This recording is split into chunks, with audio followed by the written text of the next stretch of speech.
सब वन्दितु सर्वसिद्धे ध्रुवमचलमणो अमङ्गलिं पते ओचामि समय पावड मिनमो सुध केवली वणिनम नमः समय साराय स्वानुभूत्या चकासते चित् स्वभावाय भावाय सर्वभावान्तरचिदे।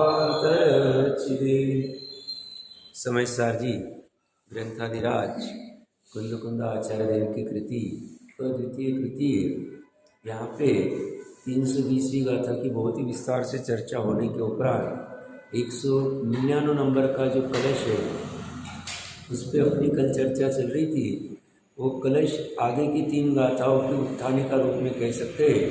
उसमें सामान्य बात यही कह रहे, जो साधु मुनि कर्ता होता है वह अज्ञान अंधकार से आच्छादित है और वह सामान्य जनों के भांति लौकिक जनों की भांति भी लगाया, मतलब वो तो जाएंगे ही नहीं, ये भी जाएगा नहीं। क्या नहीं करेगा?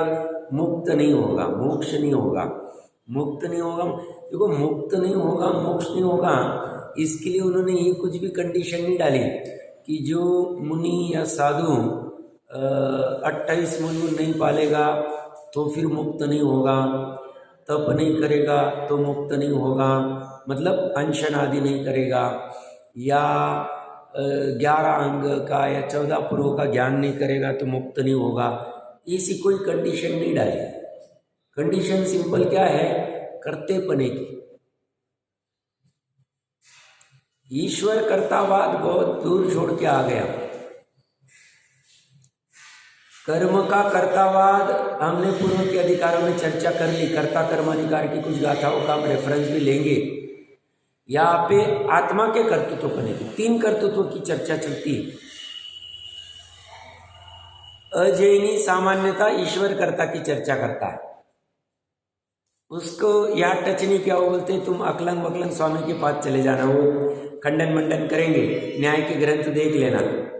यहाँ पे भी ऐसी आएगी, आगे सांख्य मत आदि का आएगा, पूरा भी हम उत्थाने का पढ़ेंगे। ये 321 से 330 जैसे ना आचार्य देव ने एक एक मत की चर्चा की है, किस किस का खंडन करेंगे अभी 321वीं गाथा से।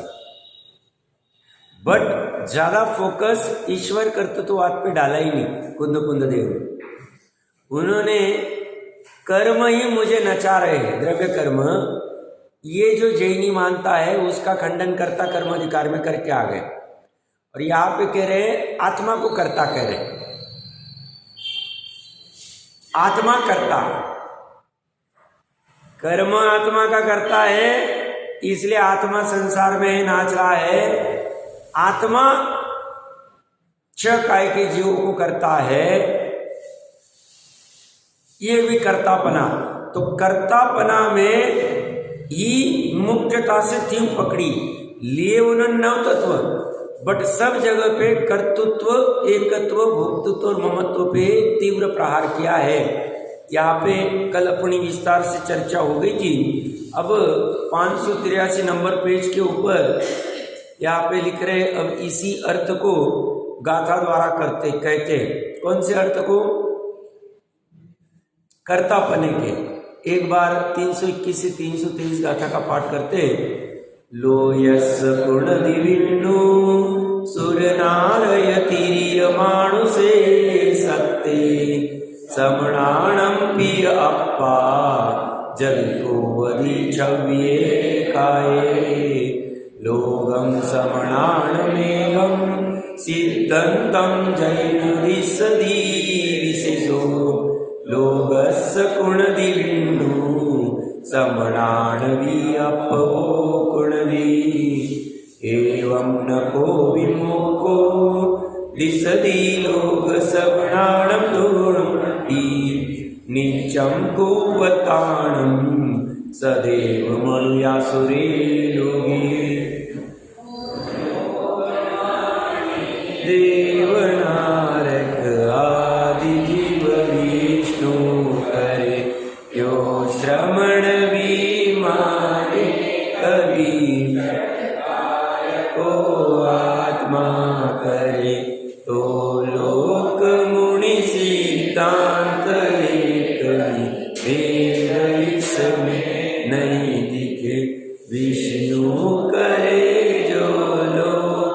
मत में श्रवण मत आत्मा करे। इस भांति लोक मुनि उभय का मोक्ष कोई नहीं दिखे। जो देव मानव असुर के त्रयलोक को नित्य ही करे। देखिए लोक में ये जो नीचे छंद दिए, जो लोक में देवनारक आदि जीव विष्णु करे, विष्णु इन सबको करने वाला है, इनका उत्पन्न करने वाला है और आगे बढ़ के इनका रक्षण करने वाला है और आगे बढ़ के इनका संहार करने वाला है। ये जो चर्चा चलती है, ऐसी श्रवण किसे कहते हैं? जिसकी श्रम की महिमा है। श्रम क्या करना? हाँ, श्रम कहाँ करना? परिणति में। परिणति में क्या श्रम करना? परिणति में बुद्धि पूर्वक परिणति को पर तरफ न जाते हुए स्व तरफ करना, ये श्रम है। ये श्रम जो करता है वो निश्चय से श्रमण। बाकी 28 मूलगुण करने वाला श्रमण ये तो उपचार का है। ईर्या समिति, भाषा समिति पालने वाला श्रमण उपचार का है। अहिंसा, महाव्रत आदि पालने वाला श्रमण उपचार का है। खड़े खड़े आहार आदि मौन पूर्वक आहार लेने वाला श्रमण उपचार का है। ये सब क्या है? व्यवहार के कहने मात्र। मजबूरी, क्या मजबूरी है? जब तक कैवल्य प्रकट नहीं होता है तब तक ये हमें मजबूरी में करना पड़े। तो यह श्रम कोई ये नहीं जैसे बाहर में जो श्रमिक होता है, श्रमिक कौन? जो बोझा आदि उठाता है, लोगों की बोझा उठाता रेलवे स्टेशन आदि पे, वो श्रमिक का श्रम जो करता है वो स्थूल श्रम है, वो लौकिकता का श्रम है। जो किसान खेती में श्रम करता है वो लौकिकता का श्रम है। या लोकोत्तर मार्ग का श्रमण कौन है? हमारा श्रमण बहुत ऊंचे क्वालिटी का। हमारा श्रम कैसा गजब वाला है? वो बेचारा रेलवे स्टेशन के ऊपर बोझा उठा के दिन में 500,000 भी मुश्किल से कमाता है और उसमें भी डांट पड़ती है, ये भी उठाओ, ये नहीं किया, वो नहीं किया, सब चक्कर रहते। मुमुक्षु कहाँ आया था? 199 कलश में भी चर्चा करके आया हूं। मुमुक्षु कौन है? मोक्ष का इच्छुक, मुक्ति का इच्छुक। वो मुमुक्षु का श्रम क्या करता है? मुमुक्षु पर्याय को स्वभाव तरफ लेके जाना, पर्याय को पर तरफ नहीं जाने देना। एटलीस्ट श्रद्धा में, निचली भूमिका में श्रद्धा की पर्याय को पर तरफ नहीं जाने देना, बुद्धि पूर्वक उसको स्व तरफ लेके जाना, ये श्रमण, ये श्रम है, ये पुरुषार्थ, ये कार्य। इसी भी कार्य मानो। शरीर के कार्य को कार्य मत मानो। शरीर के कार्य को व्यवहार से कहा जाएगा कि मैं इस शारीरिक का कार्य का करता हूं, कहने में बाधा नहीं, मानने में बाधा है। शरीर वचन आदि के कार्य का, श्रम का जीव निश्चय से करता है नहीं। 6 काय की चर्चा चली। 6 काय का मैं करता, 6 काय का बचाने रूप में करता, चींटी आदि को मैंने मारा नहीं, मैं करता हूं, या मैंने ऐसे कर्म बंधन किए जिससे मुझे मनुष्य आदि शरीर मिलते हैं 6 काय के। ये दोनों कर्तापना का यहां खंडन चले। मुख्य तो पहला वाला अर्थ ही कि 6 काय के जीवों की विराधना नहीं करता हूं, अनुशीलन आदि में वही लिया, बट हम प्रयोजन परक आगे भी बढ़ सकते हैं। बस वस्तु स्वरूप के अनुसार मिलान होना चाहिए। श्रम कितना इजी है, वो बोलते हैं अंतर्मुहूर्त के लिए श्रम कर लो। कौन सा श्रम? कि उपयोग को स्वभाव में लीन रखो, स्वभाव तरफ ढला दो। अंतर्मुहूर्त के लिए आपका वो श्रम क्या फल देगा? तो बोलते मोक्ष फल दे दे। मोक्ष हो गया, मुक्त हो गया। अंतर्मुहूर्त के लिए श्रद्धा ज्ञान आदि का ये श्रम, ऐसी श्रवण संस्कृति, और ऐसा श्रम करके जो मुनिपना अंगीकार करता है वो श्रवण, और बिना सम्यक दर्शन के, बिना आत्मानुभव के, वो श्रम किए बिना ही ऐसे ही 22 प्रकार के परिश्रम करने के लिए, परिश्रम एक ही, उसके लिए कोई बाहर निकलता है, बोलता है वो मुनि नहीं, वो भी लौकिक जनों के भांति, वो भी मुक्ति को प्राप्त नहीं होगा। क्यों? क्योंकि उसने निश्चय वाला श्रम नहीं किया, यथार्थ श्रम नहीं किया। यथार्थ ये श्रम है, ये जैनत्व वाला श्रम कहीं नहीं मिले, कहीं नहीं मिले। बाकी श्रम करने को कहेंगे, बहुत मेहनत करनी पड़ेगी, बहुत श्रम करना पड़ेगा, तब कभी जीवन में सक्सेसफुल होंगे। बच्चों को हम बताते, सिखाते, देखो कुछ नहीं था मेरे पास, मैंने इतना श्रम किया, इतने घंटे काम किया, इतना मैं साइकिल पे घूमा, 20-20 किलोमीटर, 10-10 किलोमीटर, मैंने ऐसा किया, मैंने वैसा किया। भूमिका अनुसार कहने में बाधा नहीं, वो वहां का वो जानो, यहाँ का श्रम कौन सा। वो बोलते हैं वो सब श्रम कुछ काम के ही नहीं। लोकोत्तर मार्ग में अगर वो श्रद्धा से 6 काय के जीवों का भी कर्ता होता है तो वो भी मुक्ति को प्राप्त नहीं होगा।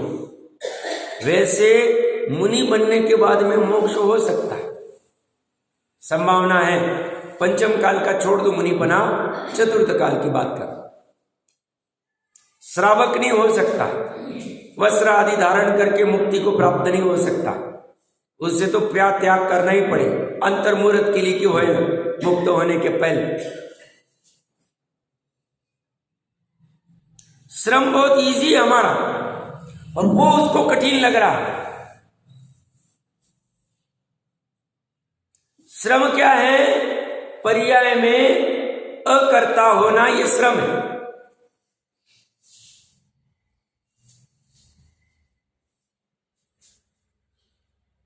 वो मुक्त हो जाए। पर्याय में कर्ता होना ये अश्रम है श्रम, बट प्रयोजन से भिन्न, इसलिए अश्रम कह रहा हूं। मतलब नहीं, श्रम नहीं, ये तो बाहर घूमने की चर्चा है। गाथार्थ में देखिए क्या कह रहे हैं, लोकस्य, लोक में लुक धातु से बना है। लौकिक जनों के मत में 363 मत में सुरनार तीर्यक मानुषाण सत्वाणम, देव नारकी तीर्यंच मनुष्य प्राणियों को विष्णु करोति करता। कुंद देव ने ये सांख्य मत आदि की, विष्णु आदि की गाथा में बहुत कम चर्चा की। अब देखना अच्छे से 415 गाथा देखेंगे, ऐसी कोई विरली होगी जा ईश्वर कर्तृत्ववाद को वो भी क्यों घटित कराया। एक तीर में 3 काम कर रहे हो, इनका भी खंडन कर दिया, ये तो मुक्त होंगे ही नहीं। और लोकोत्तर मार्ग वाला, जैन मार्ग वाला, मोक्ष मार्ग स्थ मुनि, मोक्ष मार्ग चालू ही नहीं हुआ, मोक्ष मार्ग की भावना करने वाला मुनि वो भी मुक्त नहीं हुआ। उन्होंने इन 3 गाथाओं में अन्य मत का भी खंडन कर दिया, और स्वमत में जो गड़बड़ है वो भी निकाल दी। जैसे टोडरमल जी साहब ने महान काम किया, उन्होंने 4थे अधिकार में अनादि के मिथ्यात्व को लिया, 5वें अधिकार में अन्य मत को आड़े हाथ लिया, 6वें अधिकार में जैन मत में जो कुदेव आदि का प्रचलन चल पड़ा उसको आड़े हाथ लिया, और 7वें अधिकार में जैनी धर्म बुद्धि से धर्म धारण कर रहा है, आदि उनको आड़े हाथ लिया। भैया गड़बड़ क्या कर रहे हो, 7 तत्व आदि समझने में। ऐसी कोई गाथाओं में से उन्होंने पकड़ा होगा कुंद देव की जहां पे अन्य मत का भी खंडन हो गया और अपने वाले के भी कर्तेपने की खंडन कर दी। क्यों? सवर्ण जरा तत्व में भी ये कर्तापना ही मानता है, सातवां अधिकार पढ़ लेना चाहिए। ये कर्तापने को उन्होंने विस्तार से बता दिया, इन्होंने 2 लाइन में खड़ा कर दिया कि 6 काय के जीवों का कर्ता बनता है तो वो भी मुक्त होगा नहीं। फिर उसका विस्तार करके 6 काय के जीवों के संदर्भ में आश्रवादी तत्व में क्या क्या गड़बड़ करता है सब आज।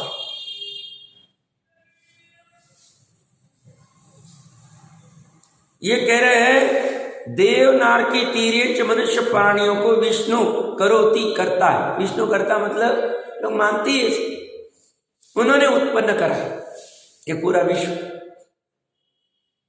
वैसे तो विष्णु को रक्षण करता वाला मानते हैं, ब्रह्मा को उत्पन्न करने वाला मानते हैं। उत्पन्न का कर्ता ब्रह्मा, रक्षण करने का कर्ता विष्णु और संहार करने का कर्ता शंकर। संहार करना मतलब जो भक्त नहीं, दुष्ट जनों, और बचाना किसको? तो जो भक्त लोग हैं, और उत्पन्न सभी सृष्टि को करने का। ये कहते हैं वो जैसा करता है च, और यदि श्रमणा नाम अपि, श्रमणों मुनियों के मंतव्य में भी षड विधान काया नाम, एक महत्वपूर्ण बात क्या देखने योग्य है, श्रमण कह के यहां पे मुनि को भी श्रम की महत्ता दिखाई। हम जैसों को तो करनी चाहिए, हम और निचली भूमिका में। हम अगर श्रम की महत्ता नहीं करेंगे और कहेंगे बिना श्रम का सब हो जाएगा तो हम भी बहुत भ्रम में। श्रमण किसे कहते हैं? जो श्रम करते हैं। तो मुनि को शुद्धोपयोग का श्रम भी करने को कहा है और साथ साथ में 28 मुलगुन का श्रम करने को भी कहा है। समन्वय देखिए, शुद्धोपयोग और 28 मुलगुन ये श्रमणों का श्रम है।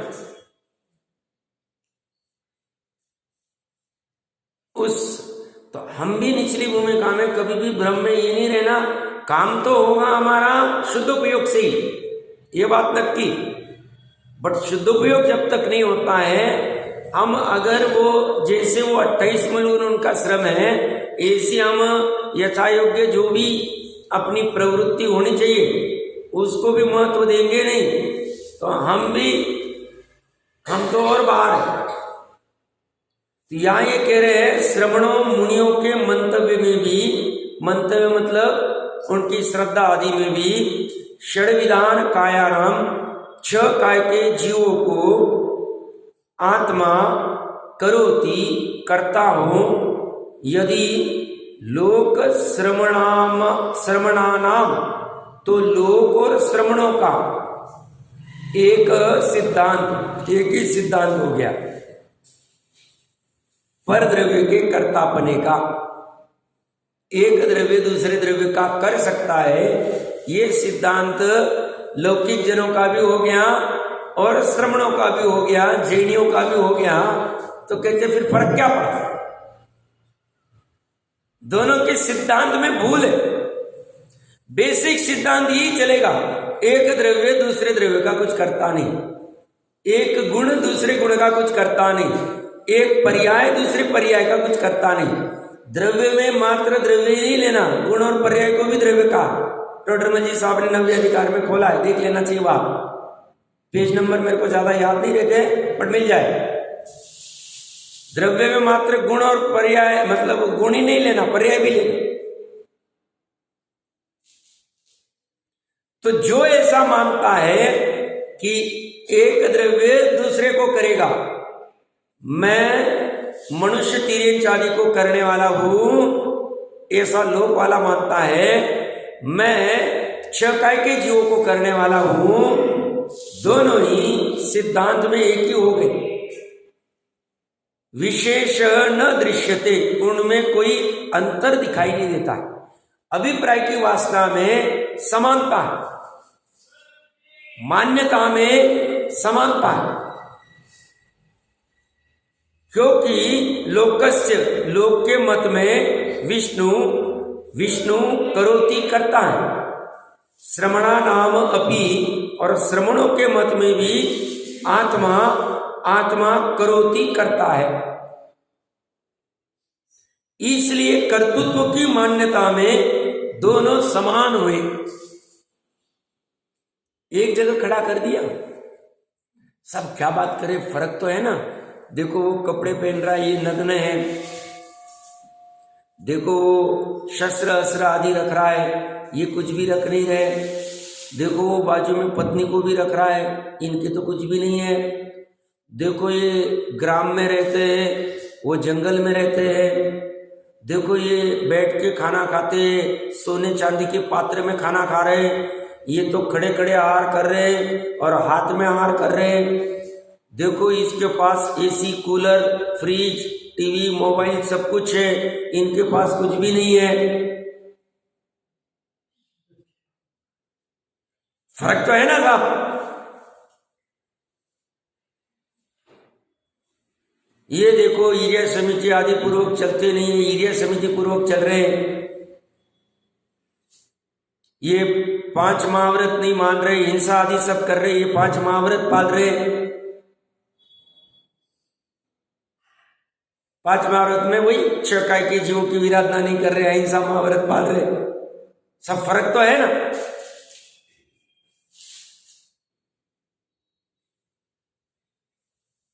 ये कह रहे फर्क कुछ भी नहीं, अभिप्राय की वासना ही खतरनाक। टोडरमन जी साहब कह रहे हैं अभिप्राय की वासना की वजह से 70 कोड़ा कुड़ी का बंद होता है।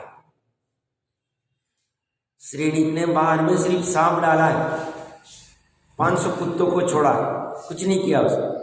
500 कुत्ता तो प्रथमा योग कह रहा है, मान लेते चलो 500 छोड़े हो, और एक सांप को डाला है, बस कुछ नहीं किया। और 3 दिन के लिए डाला, 3 दिन नहीं, अंतर मुहूर्त जब डाल रहा है उसी समय में।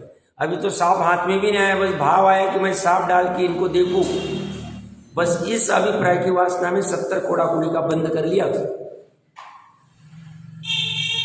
जैनत्व क्या है, कर्म फिलॉसफी क्या है? कर्म फिलॉसफी जैनियों ने नहीं बनाई, जैनियों ने तो सिर्फ बताई। कर्म फिलॉसफी अपने अनुसार चलती, उसमें आर्य का कुछ भी प्रभाव नहीं पड़ता है कि चौथे आर्य में कर्म फिलॉसफी कुछ अलग से चलेगी, पंचम काल में अलग चलेगी, छठे काल में अलग चलेगी, हुंडा अवसरपणी काल में अलग चलेगी, हुंडा अवसरपणी के अलग वाले काल में चलेगी, ऐसा कुछ नहीं। तीनों लोक में कर्म फिलॉसफी एक जैसी चलती। 7वीं नरक में भी वो पर्टिकुलर टाइप के परिणाम करेंगे तो कर्म फिलॉसफी उस अनुसार चलेगी। सम्यक दृष्टि होगा तो बोलते हम 41 प्रकृति 7वीं नरक में भी बंद नहीं करेंगे, और 31 सागरोपम के वहां बैठ के वो नवग्रह में बैठा हुआ, अगर वो परिणामों में वो बाहर में कुछ नहीं सेवन कर रहा है, देवी का सेवन नहीं कर रहा है, कोई उसके पास मतलब दूसरे कोई देव आदि भी नहीं, सामानिक आदि लोकपाल कुछ भी नहीं, अकेला हम इंद्र है, फिर भी परिणामों में गड़बड़ कर रहा है तो बोलते 41 प्रकृति का भी बंद हो रहा है, बाकी का तो हो ही रहा, 41 का भी हो रहा है।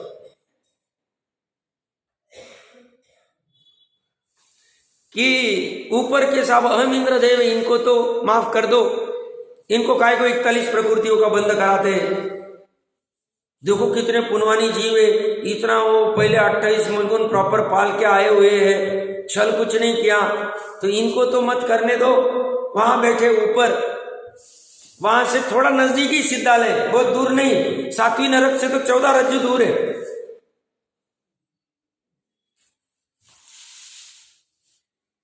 तीनों लोक में कर्म फिलॉसफी वैसी की वैसी चलेगी। कैसी? कर्म जैनियों ने कही इसलिए नहीं, जैनियों ने, सर्वज्ञों ने, तीर्थंकरों ने तो जैसा है वैसा सहज ज्ञान में जाना। तीर्थंकर प्रकृति का ऐसी कोई विशेषता है कि सहज ऐसा जीवे ध्वनि में आ गया। गंधर्वों की कोई ऐसी विशेषता है कि मति श्रुत ज्ञान में ऐसा पकड़ लिया, और उनके भाषा वर्गना की ऐसी कोई विशेषता है कि 12 अंग रूप से बाहर आ गई। और परंपरा से जो आचार्य आदि होते हैं उनकी ऐसी कोई विशेषता होती है कि जितना ग्रहण करना है बराबर ग्रहण करते हैं प्रयोजन बुद्ध, परंपरा से आ जाता। इनकी वजह से कर्म व्यवस्था नहीं। जैनी की विशेषता यह है, जैसी कर्म व्यवस्था है, जैसी वस्तु व्यवस्था है, वैसा वो जानता है, वैसा वो मानता है, और इसकी वजह से वो निर्भर है, प्रसन्न है, दुखी नहीं है, फ्रेश, उसे कोई चिंता नहीं। मुमुक्षु की बात चले। और ये वाला जैनी कौन है? ये मुनि बन के भी बाहर में इतना सारा फर्क है, खड़े खड़े आहार आदि ये सब दोनों में फर्क पड़ गया। विष्णु वाले तो ऐसा करते, ये वाला तो ऐसा करता है। अरे भैया ये हम फर्क देख ही नहीं रहे, हम चर्म चक्षु वाले फर्क को फर्क मानते ही नहीं। वो तो पुद्गल का फर्क है, हम हमारे हिसाब से वो दोनों भी समान है। ये पुद्गल में उलझा हुआ है, वो भी पुद्गल में उलझा हुआ है। ये कपड़े पहन के कपड़ों में उलझा हुआ है, ये कपड़े उतार के बिना कपड़े उतारे में उलझा हुआ है। दोनों विकल्पों में दोनों कर्ता बन रहे,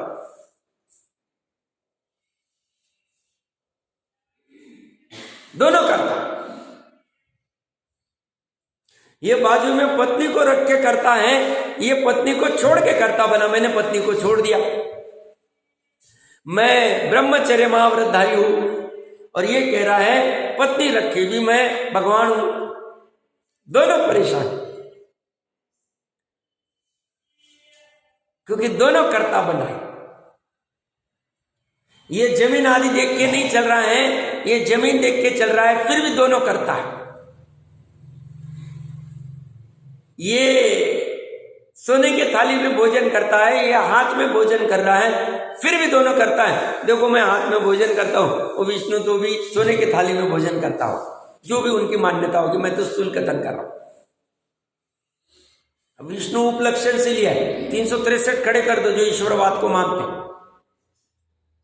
सिद्धांत में दोनों को एक जैसा खड़ा किया। या श्रवण क्यों लिया उन्होंने? या अनंत और सिद्ध को लेने, सिद्ध को सवाल ही नहीं ले नहीं सकते थे, क्योंकि सिद्ध तो अभी दिखते ही नहीं, पहुंच गए वहां।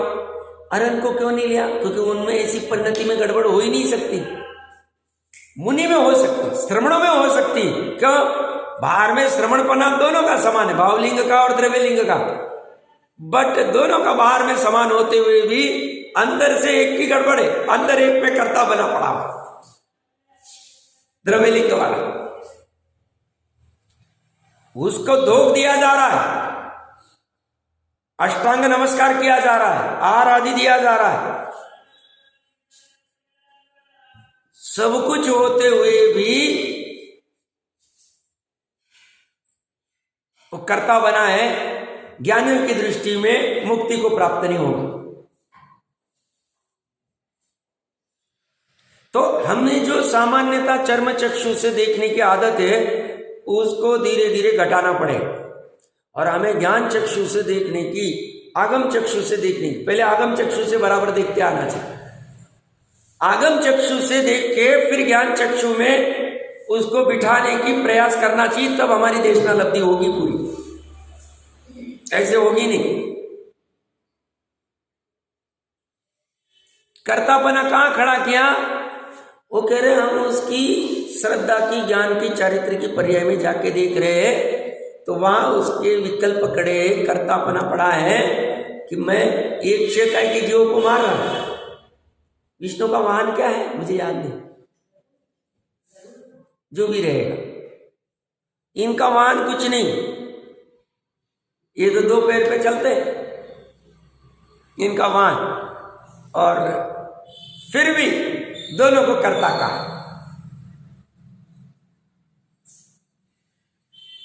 परद्रव्य का कर्तृत्व भाव बड़ा खतरनाक है।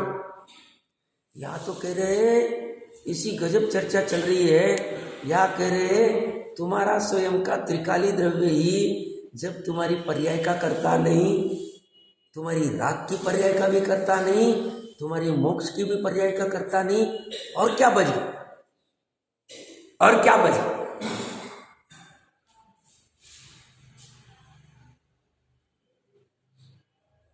जब तुम्हारा त्रिकाली द्रव्य तुम्हारी राग की पर्याय का कहो या मोक्ष की पर्याय का, दोनों का करता नहीं तो तुम बाहर के करता, बाहर वाला तुम्हारा करता, कहां से लेके आ गए तुम? तो पर्याय पर्याय के लेवल पे हमें स्वतंत्रता खड़ी करनी। राग की पर्याय हो रही है, उस राग की पर्याय का करता राग, उपचार से कहने में आएगा द्रव्य कर्म उसका निमित्त, और उपचार से कहने में आएगा बहिरंग में नाम नो कर्म निमित्त।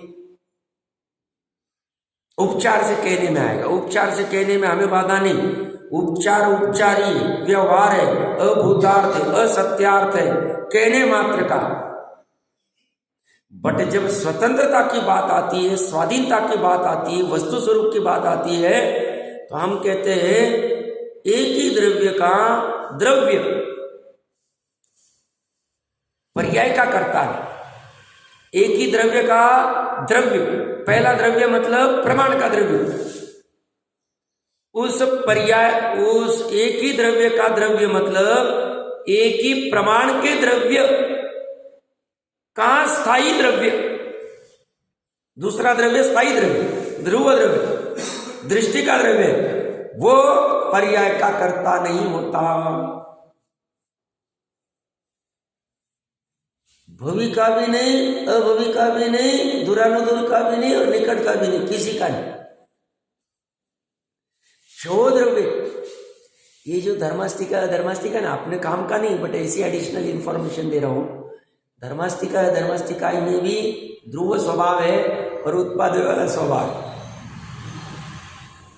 उसका ध्रुव स्वभाव उसकी उत्पाद वाली पर्याय का करता नहीं, और उत्पाद वाली पर्याय ध्रुव स्वभाव का करता नहीं। ऐसी एक ही वस्तु आकाश द्रव्य का अवगान का जीव पर्याय, अवगान देता है साहब, वो उसकी पर्याय होती अवगान गुण, अवगान की पर्याय का करता नहीं, अवगान की पर्याय अवगान गुण का करता नहीं, और अवगान आदि अनंत गुणों से बना हुआ उनका ध्रुव द्रव्य, भले ही वो अमूर्तिक है, जड़ है, अचेतन है, फिर भी उसका करता हुआ नहीं, वस्तु स्वरूप है। समझ में आ रहा? ये समझना। अभी इसमें मन रमने लग जावे तो फालतू घोरक धंधों में कहाँ मन रमे? जब तुम ऐसी द्रव्य गुण पर्याय की व्यवस्था को एक एक समझने का प्रयास कर रहे हो, तुम्हारी भावना भी उत्पन्न हो रही है कि कैसे चलता है, क्या होता है, छूटने का उपाय। तुम ये फालतू के धंधे बाहर के क्यों करो? कैसे उसको भाव होंगे ही नहीं उसको भाव। वो धंधे करने के भाव हो रहे, मतलब इसके अंदर की महिमा नहीं आ रही है, या चिंतन नहीं चल रहा है ठीक से। हम तो बाहर से निर्णय करेंगे, हम कहां से करें? हम तो स्थूल बुद्धि केवल एग्जैक्ट करें, और तुम बाहर की उस भरत की आदि इसकी उसकी प्रवृत्ति देख के कहते वो ऐसा करते, हम ऐसा करें। और बाहर में क्यों तुम फंसते हो भैया? अंदर तो उतरो थोड़ा सा, अंदर वहां लेके जाना है, डायरेक्ट पर्याय तरफ लेके जाना है, उपादान की पर्याय।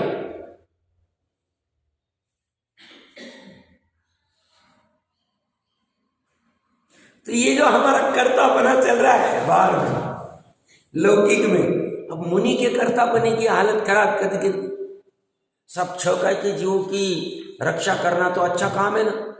अरे ये जैनत्व है, ये अध्यात्म की पराकाष्ठा है। ये करे छौकाई के जीवों की उनको बचाना, उनका रक्षण करना, ऐसे गोरख धंधे हम नहीं करते।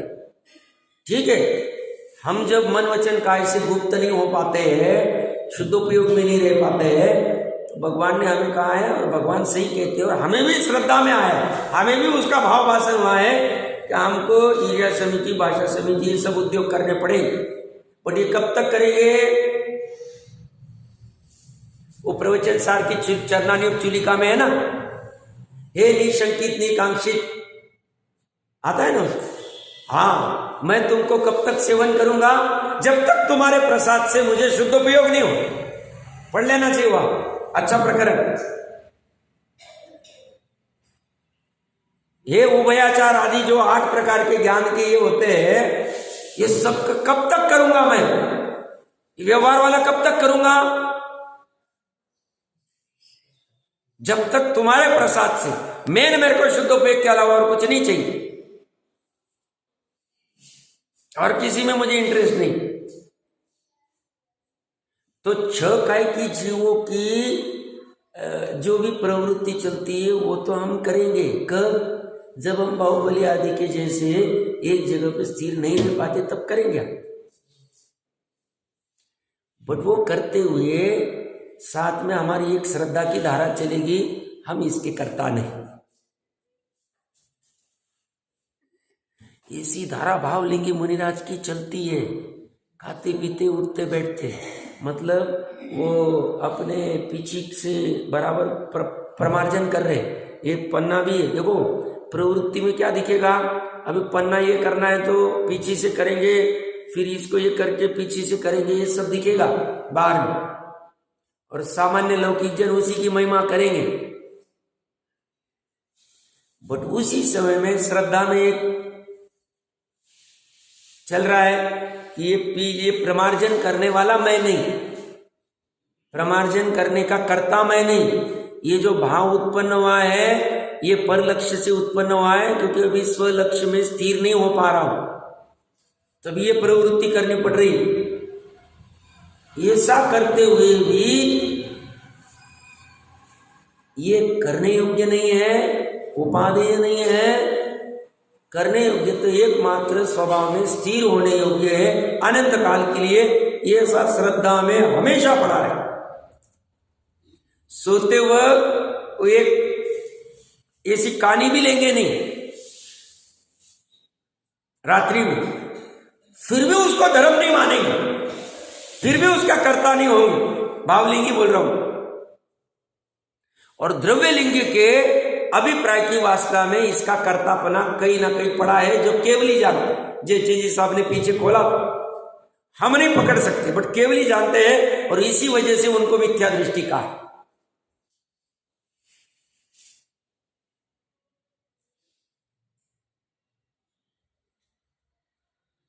छह काय के जीवों के संदर्भ में देखो, इसी सूक्ष्म बात चल रही। कर्तापना कहां से पकड़ना? परिणति से। परिणति सपरिणमति सी कर्ता, जो जैसा परिणमित होता है उसका वो वैसा कर्ता हो। तो मिथ्यात्व अध्यवसाय छह काय के जीवों का कर्ता रूप परिणमित हो रहा, तो उस छह काय के जीवों का कर्ता, तो कर्ता बना तो जाओ तो डूब। और तुम शुद्धोपयोग के, शुद्धात्मा के उसके कर्ता होते हो, तुम तीरो। वो भी विकल्पात्मक कर्ता नहीं, निर्विकल्प वाला पकड़ना अच्छे से। तो यह ये कह रहे हैं, तो लोक के मत में विष्णु कर्ता है, श्रमणा नाम अपी, और श्रमणों के मत में भी आत्मा। जैन मत नहीं कहा उन्हें, श्रमणों का मत का बराबर शब्द, बस उसमें भाव भरे पकड़ते आने चाहिए। हमने जैन मत नहीं कहा, श्रवण संस्कृति वाला मत का है। श्रम करना हमारी संस्कृति, उसके मत में भी आत्मा। कोई कहेगा आप श्रमण हो क्या? श्रमणों के मत वाले हो? हाँ, श्रमण। कोई कहेगा श्रवण का अर्थ सिर्फ मुनि, ऐसा नहीं हो। हम भी तो इसी मोक्ष के लिए श्रवण कर रहे हैं ना। ठीक है, हम थोड़े लेवल पे कर रहे हैं, वो बड़े लेवल पे कर रहे हैं।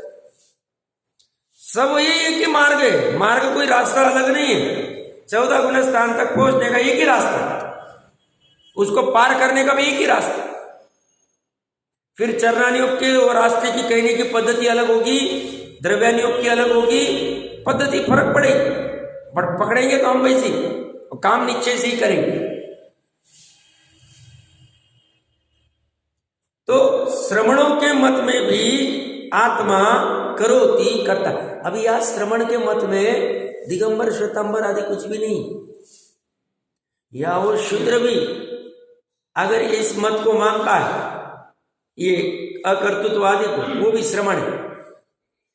और कोई जन्मजात में भी आ गया, बट ये मानता ही नहीं, ये बेकार का धंधा मानता है, ये क्या करने योग्य। वो अवर्णवाद कर रहा है, दर्शन मोह का कर्म आश्रव कर रहा है, आपता आगम आदि का अवर्णवाद करके, और वो श्रवण के बाहर। तो श्रवण कैसे होना? अकर्ता मान के ही श्रवण वहां जाए। मोक्ष का कारण में क्या लिया उन्होंने? मोक्ष के कारण में मैंने विस्तार से चर्चा की थी। सम्यक ज्ञान के पर्याय को मोक्ष का कारण नहीं कहा, सम्यक चारित्र के पर्याय को मोक्ष का कारण नहीं कहा। मोक्ष का कारण उन्होंने औपशमिक सम्यक दर्शन, शैक्षणिक सम्यक दर्शन और शैक सम्यक दर्शन को कहा। ये से ही यहां ये जो श्रवण है, श्रवण किसको कहेंगे? निश्चय से जो आत्मा का कर्ता, किसी पर द्रव्य का कर्ता नहीं होता है, वो निश्चय से श्रवण। और जो पर द्रव्य का कर्ता है वो श्रवण नहीं। श्रवण मतलब या जैन मत ले लो।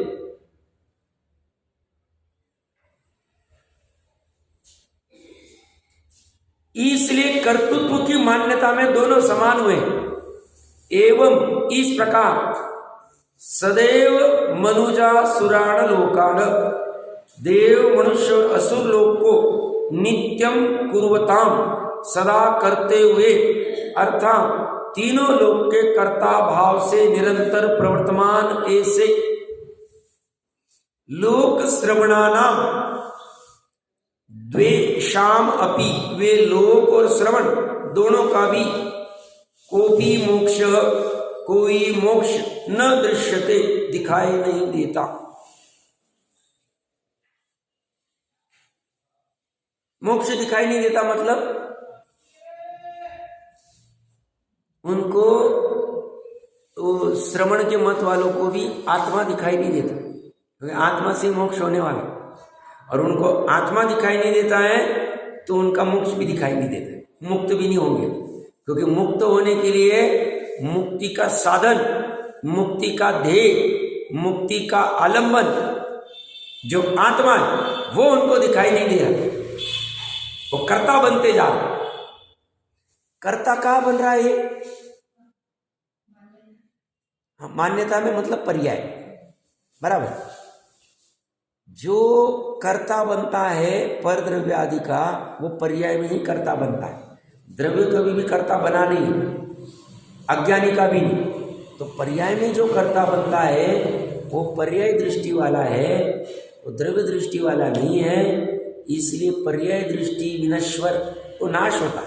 नाश, जिसकी पर्याय दृष्टि है वो नाश को प्राप्त हो। ये सूक्ष्म मिथ्यात्व है। ये मिथ्यात्व, पहले गृहीत मिथ्यात्व छोड़ना पड़ेगा। वो गृहीत मिथ्यात्व छोड़ के हम सब आए हुए हैं, तभी हम अगृहीत मिथ्यात्व भी छोड़ पाए। कोई अगर कहे कि साहब हम मिथ्यात्व छोड़ दिया और गृहीत मिथ्यात्व का सेवन करता है, गड़बड़ है। अगृहीत छूटा ही नहीं उसे। नहीं साहब हमको मजबूरीवश करना पड़ता है, घर की वजह से करना पड़ता है, मुनि को आहार देना पड़ता है, चौका लगाना पड़ता है, फलाना करना पड़ता है, समाज का ये देख के वो बहुत भ्रम में। टोडरमल जी साहब ने लिया है, भयवश, लज्जावश, लोभवश और भी कोई कारणवश अगर सेवन करता है, मिथ्यात्व का सेवन कर रहा है और उसको मिथ्यात्व अच्छा लग रहा है तो लपेटो, उसमें साहस करनी पड़ेगी। उसमें 3 लोग 3 काल मेरे से विपरीत हो जाए तो भी मैं सेवन नहीं करूंगा, ऐसी उसकी दृढ़ श्रद्धा होती। इसलिए मैं 50 बार कहता हूं, जो सम्यक दृष्टि होता है 25 दोषों का त्याग करता है। 25 दोषों में उन्होंने 10 दोष इसी में लगा दे। 6 अनायतन, 3 मूर्ता और अमर दृष्टि, इसमें क्या क्या हो? पहले वही नहीं छोड़ रहा, ये कैसे छूटे? ये छोड़ने के लिए पहले वो छोड़ना पड़ेगा। पहले कूदेवादी का इतना कि हम जाएं, हम निर्णय करेंगे, देवगुरु शरण धर्म का पहले श्रद्धान करेंगे, वो गृहीत मिथ्या तो छूटे तो हम समोह शरण के 8वें कोट में पहुंच पाएंगे। माता बहनों ने 4-8 दिन पहले प्रश्न पूछा था, मैं भूल गया उनका उत्तर देना। उन्होंने पूछा कि भाई कोई अभवी वो 8वें कोट तक जा सकता है? इसमें दोनों कथन मिलते हैं। एक कथन जैसे माता बहनें कह रही थी कि 8वें कोट में जाने के पहले उसके आंखों में कुछ गड़बड़ होने लगती, एक कथन ये भी आता है। दूसरा कथन ये भी है कि अगर उसका गृहीत मिथ्या तो छूट गया है, मतलब उसको भक्ति उनके प्रति, तो 8वें कोट में जा सकता है, बट वो ग्रहण नहीं करे। जैसे महर्षि ने ग्रहण नहीं किया, वो तो भवी भी था, बट ग्रहण नहीं करे। दोनों विवक्षा आती है, क्योंकि वहां में पहुंचने में बाधा नहीं। अभी जो भी यथार्थ होगा समझना चाहिए। तो प्रकरण कहां से चल रहा था? तो वहां पहुंचने के लिए पहले अगृहित छोड़ना पड़े, गृहित वाला, और फिर वहां जाके अगृहित भी छोड़ देंगे। अगृहित छूटे बिना में छूटेगा नहीं, ये छोड़ना मेन है। अब हमारा पुण्य का उदय क्या है? सब लोगों का मोटा मोटी जन्म कोई ऐसी जगह है, हम तो भी तो अभी वहां सेवन करके आ गए, बट बाद में बुद्धि सुधरी तो छूट गए।